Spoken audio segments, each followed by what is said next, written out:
Halloween Ends. Final thing here. The third movie in the Halloween soft reboot trilogy.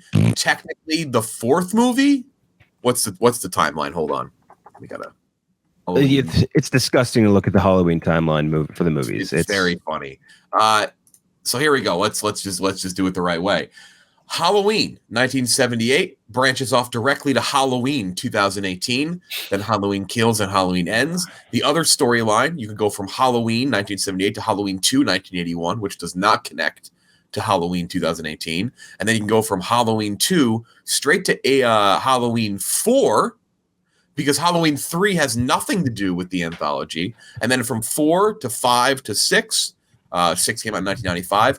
Or you can go to the Retcon series, which jumps from Halloween 78 to Halloween 2, right to Halloween H2O 1998, and then Halloween Resurrection. Jamie Lee Curtis is in those movies. You can also watch the Rob Zombie reboots, which came out in 2007, 2009. Like we mentioned. Or don't. Chris's favorites. Yeah. Oh, God, I fucking hate those movies so much. They have their defenders, weirdly, but yeah. I really don't like those movies. Kevin Feige, looking at this timeline, just has a fucking aneurysm. He's not the only one. You guys did what? Yeah. Shit and pisses himself at the same time. All right, Halloween. Here's a synopsis. 4 years after her last encounter with masked killer Michael Myers, Laurie Strode is living with her granddaughter and trying to finish her memoir. Myers hasn't been seen since, which I will say, caveat, not a spoiler. I do think he's killed people, though. There's a couple moments. There's like a sign in the background of a missing girl that I know is not a real life thing. It was for production. So like, I think he's killed people. There's a couple like hints to it in the background. Laurie finally decides to liberate herself from rage and fear and embrace life. She does that every movie, it seems. However, when a young man stands accused of murdering a boy that he was babysitting, in one of the funniest scenes in the history of cinema. Yes. Dude, laughed out loud. It was so It good. ignites a cascade of violence and terror that forces Laurie to confront the evil she can't control. I'm going to start off by complimenting something with this movie. First of all, David Gordon Green directed this movie. David Gordon Green He's like the Jeremy Lin of directors. That was an unbelievable drop-off from 1 to 2 to 3. But he has good stuff. He's a great television guy. EP director, Righteous Gemstones. Vice Principals, Eastbound and Down. He is a great comedic guy. His first ever movie is George Washington. It's a Criterion movie. Highly recommend anybody listening or anyone on this podcast seen it. Watch George Washington. Great movie. You can stream it on Criterion and probably elsewhere. Directed Pineapple Express. Did some other things, maybe not great. Remember Our Brand is Crisis with Sandra Bullock and Billy Bob Thornton? That's a reference. That's a movie that many people probably. I forgot completely about that. Yeah. Did Your Highness, which was with Danny McBride. That people forget about that movie. Pretty good. That movie, like, it's just like wiped off the face of the earth. Like, yeah, Natalie Portman. Right after she won her Oscar. Yeah. Yeah. Even they hated it. They shit on it during This Is the End. I remember when they did the fake trailer for Pineapple Express 2, and they were like, let's not make Your Highness 2. They had its moments. Yeah. He did Pineapple Express? He did Pineapple Express, yeah. He's done a lot of good comedy movies, just like Halloween. It was just an unbelievable drop-off from 1 to 2, 3. So, I think he's great. And he's got a great comedic mindset. And I will also say, I think the idea here is not bad. Maybe if it was the first movie in this trilogy, yeah. But, hold on. I think this is a great idea for the second movie. I think it's okay to have someone off. It's the Luke Skywalker thing in Force Awakens. I think the idea that Michael Myers is maybe injured, is maybe hurt. First of all, this thing should have ended after the first one. Also, I'll pre-preface with that. Great. It was not a great movie. Great way to end it. Yeah, Halloween 2018. Yeah. Perfect ending. But if you're going to do more, because it made money, which I get, this was like, I'm not saying I would have loved it, but I would have accepted that in the second one, because I Halloween Kills poopy. It's not like bottom of the barrel, but not a good movie. Kind of annoying. Some really bad, dumb shit in it. But like this is like, all right, he's off. Like maybe he gives some goofball kid his powers. Like the very surface level idea of this concept, I don't hate in the second movie at all. To be the third movie, to sideline the character, to have this fucking kid be the kid. I mean, Jesus Christ. Corey. I was like I don't hate on them for trying to subvert expectations and be creative in a franchise that is it's I'll use the term gobbledygook. It's just fucking nonsense everywhere in all their movies. Correct. So I respect that risk taken. Didn't land, didn't work. 54 out of 100. I don't think it's not my least favorite thing of all time. It's not a good movie. It's well below average. It didn't work. Good try. Nice attempt. And this full spoiler, they killed him. Yes. They killed him. But Halloween's definitely not over. I'm going to make that very clear. No. Someone else will pick up the mask or something. And then we saw a shot of the mask. But he was very clearly killed. Yes. Was he? Yeah, I mean, he was fucking. He's hamburger meat at this. I love that.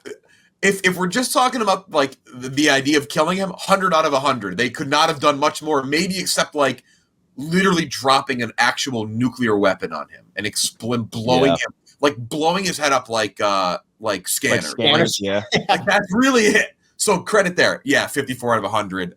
Better than the last one, but it didn't work. It did not work for me here.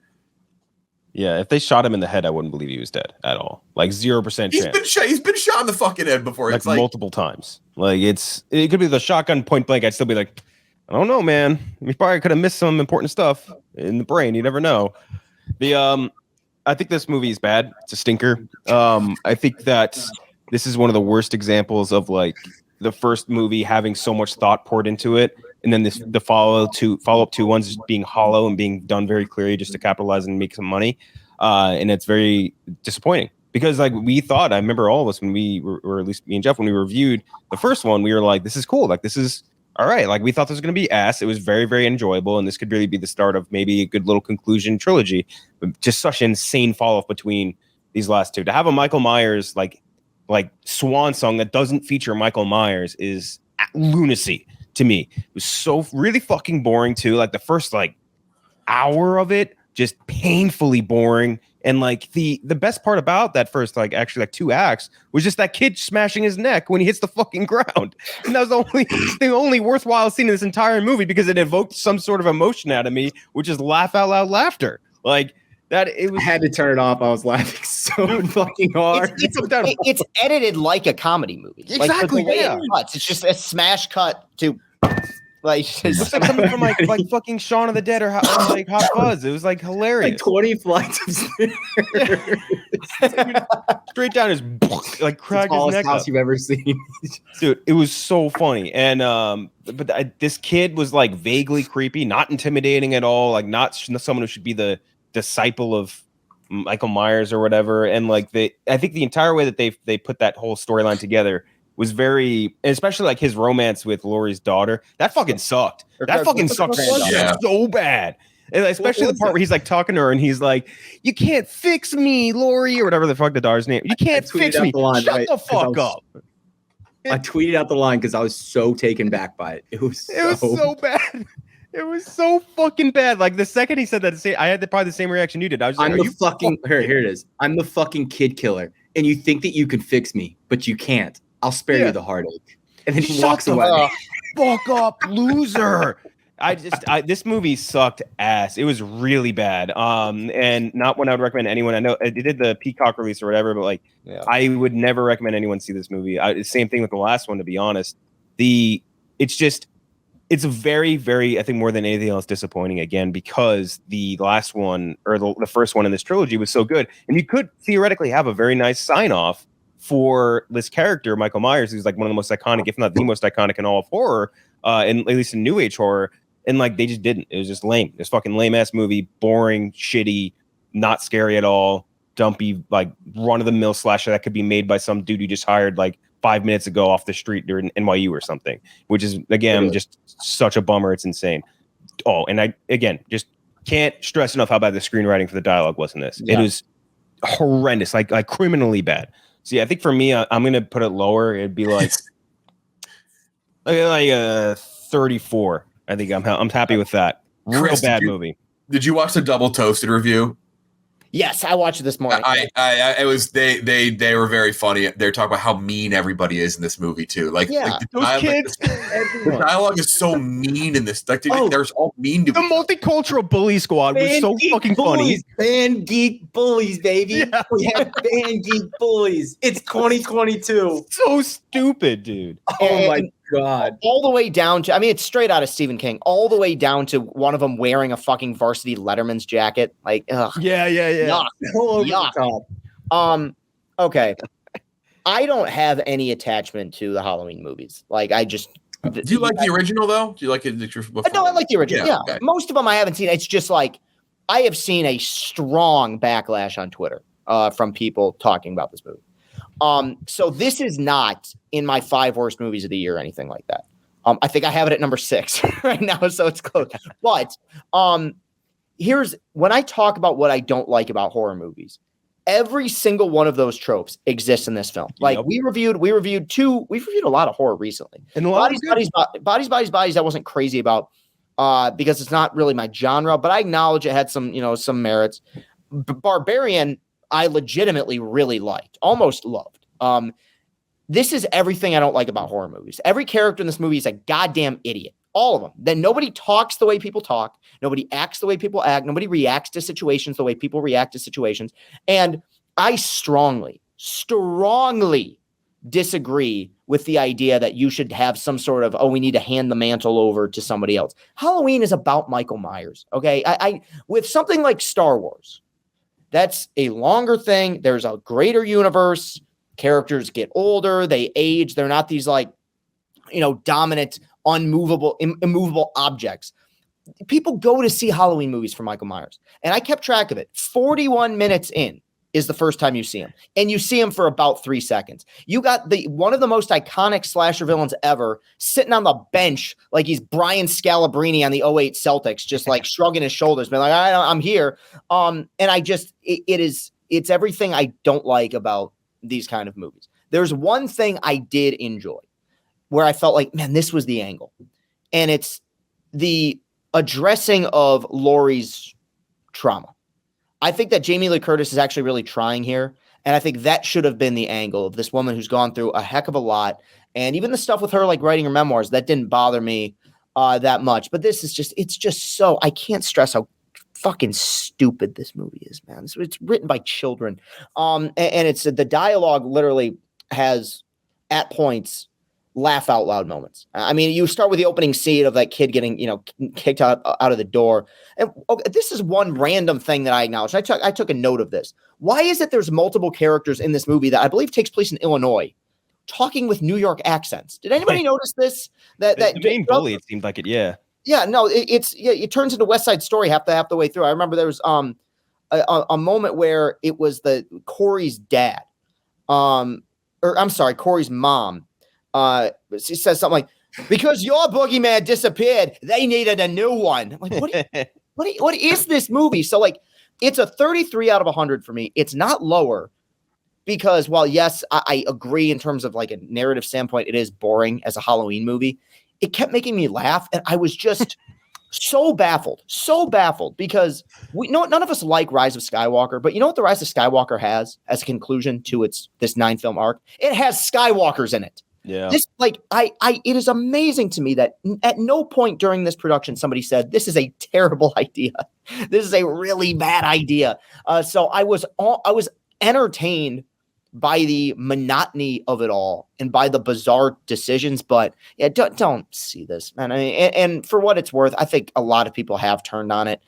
I'm not even a fan of this franchise, and I was kind of offended by where they went with it. So yeah, 33 out of 100. I feel like it was supposed to be like basically the sign off for it was supposed to be Laurie's movie, right? Where it's like, hey, like all these movies, they do focus around Michael Myers. Let's give Laurie her day in court or whatever. Writing her fucking book, this whole movie. Who gives a fuck, man? It's Halloween.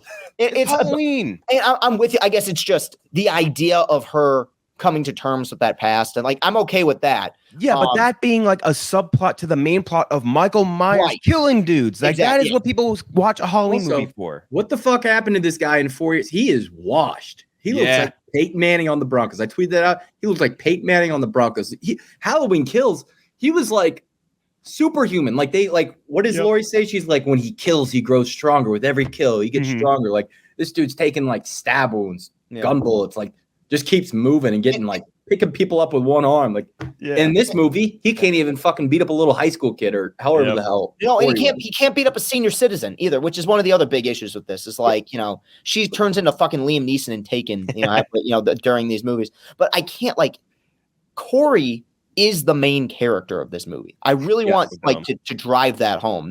That's what to me is like borderline offensive. That even if this movie was terrible, I could have accepted certain elements if the main conflict was her versus Michael Myers. This movie is so falsely marketed because the entire trailer is that last 10-minute confrontation.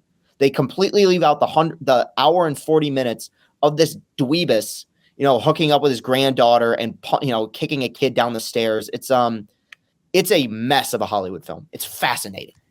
That shit was funny though, man. I can't get over how much I laughed. At least they moved it to streaming. Oh, for sure. Maybe that's the fall is the kid death is one of the most ridiculous things there is. You guys remember in Born Identity when he jumps down the staircase on top of like a dead dude and they just kind of that's what it looks like. So dumb. Oh my god, so stupid. Ugly ass babysitter. I'm not hanging out with an ugly ass. What kind of 9-year-old talks like that? Dude, she talked to him for like that kid or Corey rather. He talked to what was the daughter's name? Allison. He talked to her for 2 seconds, and they were like after that they spoke to each other like they knew each other their entire lives. It was insane. I just. I really respect the attempt to do something different here. Like I can't stress that enough. Like it's kind of a bummer that it's to me it is disappointing that you actually take a franchise that is so tired, so washed, so overdone, 40 fucking years, 50 years old. Like god damn. And the one time somebody tries to do something very different just like doesn't work. Like that is a huge disappointment because you're like fuck, like you know what? I commend him for trying, but it didn't work. Like it just. If you started, I do agree with the notion that if you started here and like built up Corey as someone who was going to take over the mantle, but you did it in the background and you didn't make him the focal point of a singular movie, you had him kind of lurking in the shadows, and you worked this up over 2 to 3 movies. I think it does work. I think it's like a cool idea of dude. You do that in the first movie, mask being a mantle. Like it's not like a singular person. I do think that's interesting, but they just did it so poorly. That it's like, what the fuck? We're ending here? Like, it just made no sense. No sense. And the problem too is he comes over. He comes over in the second movie, and he's back after being killed in the first. And like, I guess the end they're like, no, don't. Don't the firefighters don't go and extinguish the flames. Let him die. But like. Again, whether first or second, you then in the second could have like some sort of lurking presence while he's like it would have justified him coming back more too. And I get like he has that supernatural thing. Like I think that's the thing you have to accept Michael Myers, like it's a supernatural type thing. Which is fine. Corey could have been like feeding him prey, basically. Like Corey could have knocked on it. Like that would have been great. And then the last one, which let's not forget, the last one was a nod to the Black Lives Matter movement, according to Jamie Lee Curtis. So don't forget that. Even though it was filmed 2 years before any of that happened. Yeah. But Black Lives didn't matter before that. Damn, Chris. Not before Michael Myers. No. It just didn't. Yeah, it just didn't work. It's a bummer. It was not. I'm not like bummed this movie wasn't good, but it's a bummer that like they tried something creative and it just not the right time. Worse not or the better right than place. Kills for you? This? Do you like this? Yeah. Do you like this better or worse than Kills? Kills, I think I've as a 49 or a 50 now, and then this is a 54. I like it better than Kills. Kills was okay. The only Kills was bad, but there was Michael Myers in that movie. There were really cool kills in that movie. Yeah, that opening scene with the firefighter was dope as hell. More. Yeah, I actually like this one a little more. Maybe it's because there's a creativity. That last scene of him killing everyone though at the end, that was like a movie ruiner. But that's like liking like a player's shot attempt, even though they missed. Like, I also like, there's a lot I didn't like with Kills too. I didn't like how sideline Laurie was, and I did better her than Michael Myers. Yeah, but I just didn't like it. I just didn't like that. I like that movie was really off-putting to me. It's maybe my favorite Red Letter Media review ever was that movie. Mm. Yeah. Ghostbusters, female Ghostbusters. Yeah, that's going. Yeah. When they said, I think we have an electromagnetic like phenomenon, and it's like they do the reverse of the ghost voice, and it just goes, Paul Feig is a hack. It's all worth it for that clip of it's one of my favorite internet clips ever of Larry King drinking Dan Aykroyd. Yeah. you just see him internally go, Jesus Christ. I will say, Ken Jack, this makes me appreciate the first one we reviewed more. Yeah, for sure. Like I appreciate and kind of respect more that original. And I do wonder if like you really like off the record asked David Gordon Green, and I may be wrong on this, so please tell me if I am. Like if he had the option to just do the first, I wonder if he would have. Yeah. He's a guy who doesn't do like look at like the Danny McBride shows, like Righteous Gemstones is a couple, but like he's a guy who kind of moves on from things pretty quickly. So I'm like he's been doing these for like 7 years. So I feel like for him, and this would make sense as well. It's like the pressure of continuing to execute great seasons and stuff like Righteous Gemstones and like Eastbound and Down, like stuff like that is significantly higher than if you fuck up making a Halloween sequel, because no one has any high expectations for that at all. No one's going into a Halloween movie after the original movie and being like, this better be some high concept, crazy good stuff. Like, no, they want it to be a dumb horror movie, a slasher. That's what it is. And so I guess maybe that's the root behind it. And he also likes money, like every other person. And I'm sure they offered him a lot of money to keep directing. I would have said the same thing as David Gordon Green. Check out George Washington though, if you have not. Next week, Black Adam. Oh my God, that's next week. Finally. I know. I fucking can't wait. I can't believe we didn't get invited to the premiere. Did we say something wrong? People seem to enjoy it. We'll see. I was about to say, I think the buzz has been pretty good. Yeah. Dude, all the people fans, they're turning. All the people that went to those mad. early screenings are all like DC dick suckers and like rock dick suckers. No, I'm telling you, dude. Like I don't trust anyone that got invited. Snyder to the fans have completely turned on this movie. You got to check. You got to see it. You guys just got to look it up right now. They've turned on someone who's supposed to be in the movie too. I don't want to talk about it, but like it's very funny. The Snyder fans are going through it again. Oh, I love to see them freak out. I don't trust anyone that went to those early premieres. Same thing with like Marvel. What will happen if they review bomb this? Because The Rock loves to fucking tout the audience score on Rotten Tomatoes. That time he did it with Rampage was so funny. He's like, yeah, we broke the video game curse. Rampage sitting at like a 45. It's so funny. It's like for the highest rated video game movie ever, 45%. Do you think he really like believes that? I know you like it's a big thing that The Rock's just a giant liar, but do you think he's just so full of positive energy that he reads into that and is like, yeah, we did it. We broke the video game curse. Or do you think like he just says that just out of promotion? I think the two things can be true here. Where he's a monumental liar and also just delusional about his stuff. Are we or not we? Are you guys the first podcast to like open up that theory?